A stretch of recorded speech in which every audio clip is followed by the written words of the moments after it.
ना ही इस गरीब परिवार का दर्द कोई समझ रहा है। गाजियाबाद से लापता होते बच्चों की कोई सुध लेने वाला नहीं है। घर से स्कूल के लिए निकली ऋतु अपने परिवार की खुशियां भी ले गई। वो नवंबर 2011 से लापता है। 8वीं क्लास में पढ़ने वाली ऋतु के जाने के बाद घर में जैसे मातम पसरा है। ये वाकया भी बिल्कुल पहले जैसा है, सिर्फ नाम बदल गया। पूजा की तरह ही ऋतु की कहानी है। ऋतु को लापता हुए 8 से 9 महीने हो चुके हैं, लेकिन आज तक उसकी वापसी का कोई सुराग ना पुलिस के पास है और ना ही उसके माँ बाप के पास। माँ बाप थाने की चक्कर लगा लगा कर थक चुके हैं, पर नतीजा सिर्फ खाली हाथ और निराशा।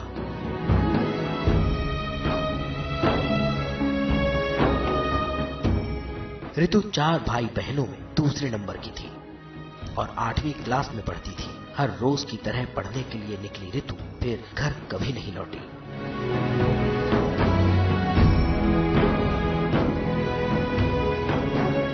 माँ बाप ने ऋतु को हर जगह तलाशा, पुलिस में रिपोर्ट भी की, लेकिन ऋतु का कोई अता पता नहीं।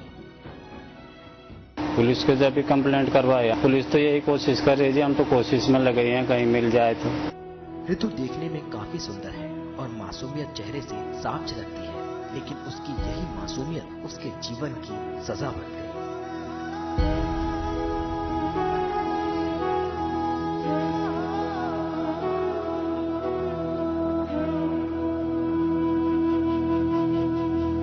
ऋतु भी पूजा की तरह कहाँ है, कैसी है और किस हाल में है, कोई नहीं जानता। कमलेश और सतेंद्र का दर्द कोई नहीं समझ पा रहा है। जब से उस लड़के के साथ ऐसा हुआ तब से हमारा तो घर एकदम बेकार ही हो गया, हमारी जिंदगी पता नहीं कैसे। सच ही तो कहा है कि वक्त हर घाव भर देता है, लेकिन अपनी औलाद खोने का गम शायद कभी पीछा नहीं छोड़ता। ऋतु को गायब हुए ज्यादा वक्त नहीं गुजरा है, इसलिए उम्मीद की एक लौ अभी भी फड़फड़ा रही है।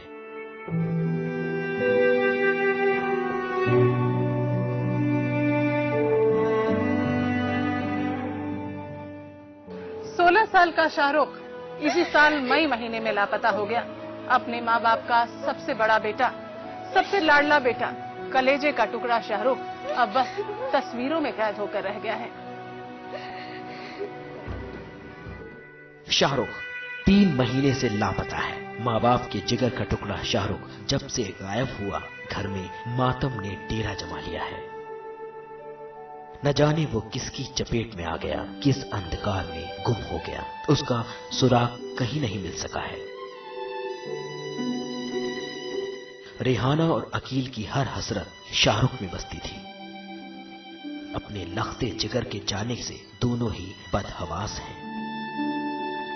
खुद को संभाल नहीं पा रहे, लेकिन आंसुओं में छुपे दर्द का असर खाकी वर्दी पर नहीं पड़ा।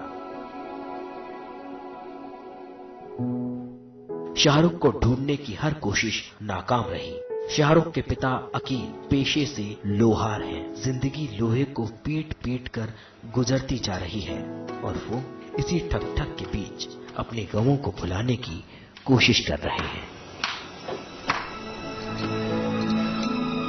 शाहरुख 11 मई 2012 से लापता है। रोज की तरह शाहरुख उस दिन भी सुबह 10 बजे घर से तैयार होकर निकला था दोस्तों से मिलने, लेकिन आज तक रेहाना की आंखें बेटे की राह तक रही हैं। उसे 2 महीने आज 21 दिन हो गए। जुमे के दिन गया सुबह को 9 बजे नहा कर घर से, रोज जावे नहा के ऐसे ही अपने 11 बजे तक लौट कर आ जावे। सारा दिन ढूंढा नहीं मिला। ऐसे ही ढूंढते फिर रहे 2 महीने तक खूब ढूंढा, कहीं भी कुछ पता न चला। पुलिस में भी कितनी दफे गए, कुछ ना पता चला। मैं बच्चे का खूब ढूंढ के रह गए हम। 11 तारीख में चौकी में कंप्लेंट कर दी उसी दिन, तो उसके बाद 13 में करी हमने थाने में। जब से हम तलाश कर रहे हैं, पुलिस कोई एक्शन ले न रही है। इस परिवार की आर्थिक स्थिति ऐसी नहीं है कि शाहरुख को खोजने के लिए तमाम संसाधनों का इस्तेमाल कर सकें। फिर भी अपने बच्चे को ढूंढने के लिए जी जान से लगे हैं। रोज दुआओं में सिर्फ उनकी खैरियत की ही दुआ की जाती है, पर शायद अब ये तो खुदा ही जानता है कि शाहरुख की वापसी कब होगी। बच्चे रहस्यमय ढंग से गायब हो रहे हैं, लेकिन प्रशासन इस पूरे मामले को बेहद हल्के ढंग से ले रहा है। बात इतनी सहज नहीं है, क्योंकि जो बच्चे किसी तरह लौटकर वापस आते हैं, उनकी बातें सुनकर किसी के भी रोंगटे खड़े हो जाएं। इस वक्त हमारे साथ है प्रेरणा सेवा संस्थान के प्रेसिडेंट तरुण गुप्ता जी। हमने ये पाया है कि काफी सारे मामलों में रिपोर्ट ही दर्ज नहीं होती है। जब बेचारे माँ बाप थाने जाते हैं और वहां जाके बताते हैं कि उनका बच्चा ऐसी तरह से लापता है, तो उनको कहा जाता है कि कोई बात नहीं, बच्चा लौट आएगा आपका, तो आप परेशान मत होइए, लौट आएगा। बट होता यह है कि बच्चा लौट के आएगा नहीं आएगा वो तो बात की बात है, पर कम से कम पुलिस अपना काम तो करे, एफआईआर तो दर्ज करे। मैं चाहूंगी कि आप हमारे दर्शकों को बताएं वो किस्से के बारे में जहां एक बच्चा घर लौटकर वापस तो आया है, लेकिन परिवार के लोग कैमरे पर नहीं आना चाह रहे हैं। क्या डर है उन्हें, क्या डर खाया जा रहा है? उस बच्चे ने बताया कि जब उसको उठाया गया था, तो उठाने के बाद उसको जहां ले जाया गया वहां पे ऑलरेडी 2 से 3 बच्चे वहां थे। जब उसने वहां जाके उसने देखा तो उस समय बच्चे जीवित थे, उनसे उसकी बात हुई है। और उसके 2 से 3 दिन बाद जब उसको क्योंकि इन बच्चों को नशा देके रखा जाता है, जब वो बच्चा अगले दिन उठा तो उसने पाया कि वो 2 बच्चे जिनसे उसकी बात हुई थी वो वहां पे मृत पड़े थे, उनके पेट कटे हुए थे। और जिसको ये अंदेशा है, जैसा उसने बताया, कि उस बच्चे की किडनी है, जो दूसरे ऑर्गन्स हैं, अंग जो हैं, वो उसके निकाल लिए गए हैं। अच्छा, आप तो चूंकि परिवार वालों की मदद कर रहे हैं, आपने क्या किसी परिवार को ये समझाने की कोशिश की कि जब बच्चा लौट कर आता है तो पुलिस तक जाए और जाकर ये दर्ज कराए कि नहीं उनका बच्चा वापस आ गया है? तब पुलिस का रिस्पांस कैसा रहता है? पुलिस का ये कहना ये होता है कि आप अच्छी है तो अच्छी बात है, आप लिख के दे दीजिए कि बच्चा लौट आया है।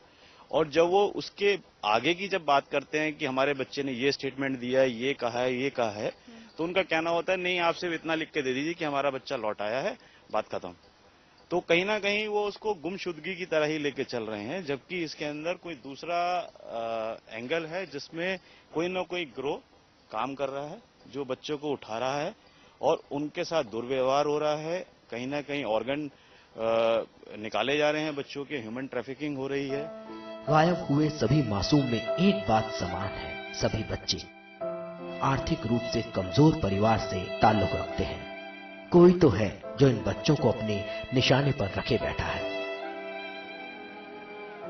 गायब बच्चों के नाम गुमशुदगी के रजिस्टर में दम ना तोड़ दें। कैसे थम सकते हैं गाजियाबाद के कदम जो बढ़ रहे हैं निठारी की ओर? जानेंगे हम एक ब्रेक के बाद।